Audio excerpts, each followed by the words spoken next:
Welcome to part 2 of our lung cancer review for USMLE Step 2.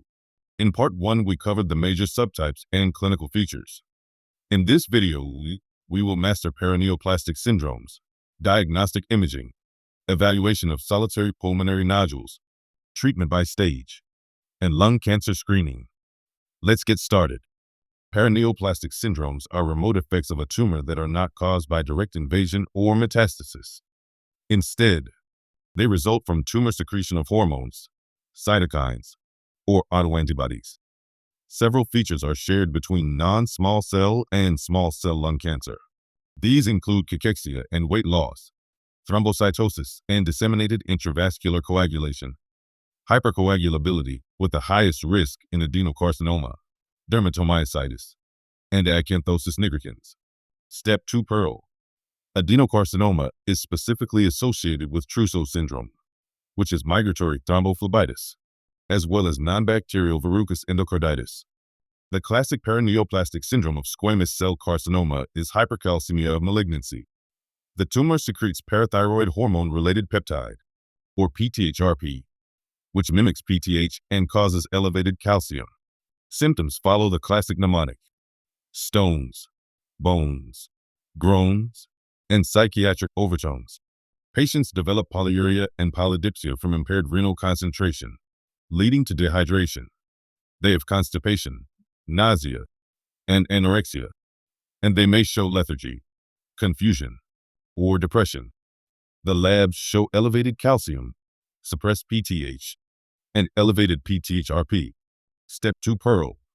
Treat acute hypercalcemia with intravenous fluids first to correct dehydration, then bisphosphonates or calcitonin for sustained calcium reduction. Small cell lung cancer is famous for multiple paraneoplastic syndromes. First, SIADH. Ectopic ADH secretion leads to hyponatremia, low serum osmolality, and inappropriately high urine osmolality. Second, Cushing syndrome from ectopic ACTH secretion. This causes weight gain, hypertension, hyperglycemia, hypokalemia, and metabolic alkalosis. Third, Lambert-Eaton myasthenic syndrome. Antibodies against presynaptic calcium channels cause proximal muscle weakness that classically improves with repeated use. Fourth, paraneoplastic cerebellar degeneration. Anti-Hu and anti-Yo antibodies attack the cerebellum, causing ataxia and dysarthria. Step 2 Pearl. Lambert-Eaton differs from myasthenia gravis because muscle strength improves with repeated use in Lambert-Eaton, whereas it worsens with use in myasthenia gravis.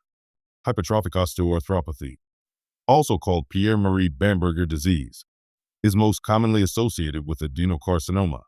The classic triad is digital clubbing, also called Hippocratic fingers, periostitis of the long bones, and joint pain with swelling that can mimic rheumatoid arthritis. Adenocarcinoma is also linked to two other syndromes. Trousseau syndrome is migratory thrombophlebitis, which presents as recurrent, migrating clots in superficial veins. And non-bacterial verrucous endocarditis can produce sterile vegetations that may embolize. Step 2 Pearl. New digital clubbing in an adult is a red flag. Always obtain a chest CT to rule out underlying lung cancer. For diagnosis, imaging is the first step. Chest X-ray is the first-line study and can detect a mass or nodule, but has limited sensitivity for small lesions. CT chest confirms suspicious findings, characterizes the lesion, identifies mediastinal lymph nodes, and is essential for local staging. PET-CT is the most sensitive modality for detecting mediastinal lymph node involvement and distant metastases including adrenal, liver, and bone disease. It is essential for whole body staging because it identifies metabolically active lesions. For brain imaging, MRI brain with gadolinium is preferred over CT and is recommended for all newly diagnosed lung cancer patients to rule out brain metastases. Step 2 Pearl. Suspicious imaging features include irregular margins, spiculation, size greater than 2 centimeters, upper lobe location, and absence of calcifications. Histologic confirmation by biopsy is always required. A solitary pulmonary nodule is a single lung lesion less than 3 centimeters surrounded by normal lung. The first step is to risk stratify based on patient history and nodule features. Low-risk features include age under 35, No smoking history. No prior cancer. Size less than 4 millimeters. Smooth border. Middle or lower lobe location. And presence of calcifications. High-risk features include age over 60. Heavy smoking history. Prior extrathoracic cancer. Size greater than 8 to 10 millimeters. Spiculated or scalloped border. Upper lobe location. And absence of calcifications. Step 2 Pearl. High-risk nodules require biopsy or excision. Low-risk nodules are followed with serial CT surveillance to monitor for growth. The differential diagnosis for pulmonary nodules is broad. Primary lung cancer presents as a single nodule with irregular margins, typically larger than 2 centimeters, with no or irregular calcifications. Metastases from other cancers usually present as multiple pulmonary nodules. Common origins include breast, colorectal, renal cell carcinoma, prostate, bladder, melanoma, and head and neck cancers. Benign tumors like pulmonary hamartoma show characteristic popcorn calcifications and are typically 1 to 3 centimeters. Infectious granulomas from tuberculosis, histoplasmosis, or coccidioidomycosis appears round, well-defined. Calcified nodules and account for about 80% of benign pulmonary nodules. Inflammatory conditions like sarcoidosis and granulomatosis with polyangiitis can cause multiple bilateral cavitating nodular lesions. Step 2 Pearl. Multiple pulmonary nodules suggest metastases. A single spiculated nodule suggests primary lung cancer. Non-small cell lung cancer treatment depends on stage. For stage 1 to 2A, where there are no metastases, the goal is curative. The preferred approach is surgical resection with or without adjuvant chemotherapy. Non-surgical candidates receive stereotactic radiation. For stage 2B to 3C, the goal is still curative.